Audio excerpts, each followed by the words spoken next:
kita ingin menyampaikan bahwa layanan kendaraan umum di Jakarta akan mengalami perubahan. Kita menurunkan secara ekstrim kapasitas pelayanan. Jadi jadwal MRT misalnya yang semula keberangkatannya tiap 5 menit dan 10 menit sekarang akan diubah mulai besok menjadi tiap 20 menit. Transjakarta yang saat ini melayani 248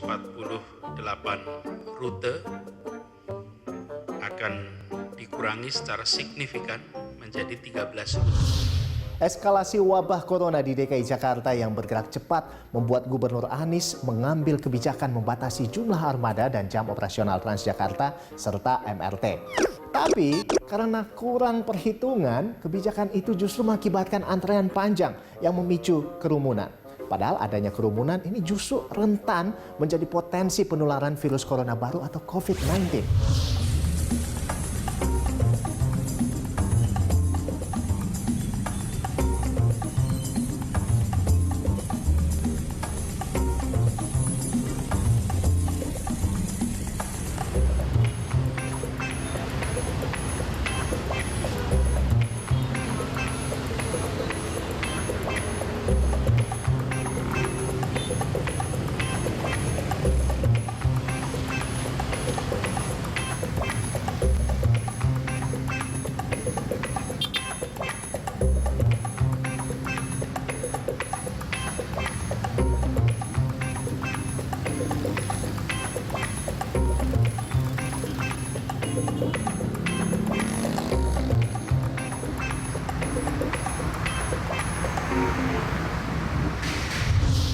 Agaknya Pak Gubernur ini salah hitung ya pemirsa ya.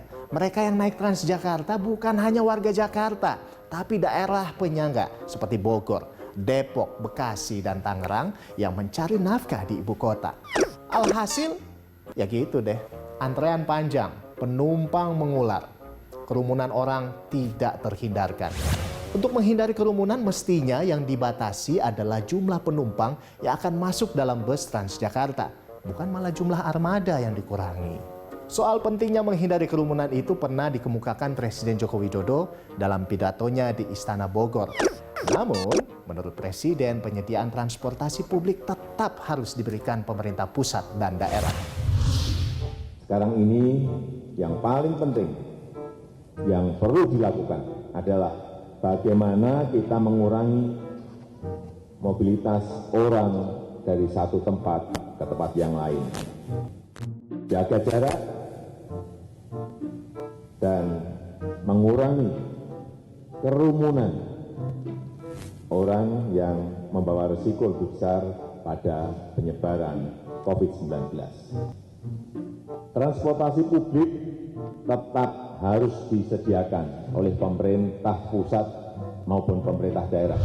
Fakta penumpukan penumpang di koridor Transjakarta dan MRT memperlihatkan bahwa kebijakan salah hitung dari seorang pemimpin tidak efektif merespons keadaan. Dalam kondisi darurat corona seperti sekarang ini, daerah termasuk Pemprov Jakarta harus punya koordinasi yang baik dengan pemerintah pusat. Kita butuh kerjasama untuk melawan corona. Bukannya Jakarta begini dan pemerintah pusat begitu.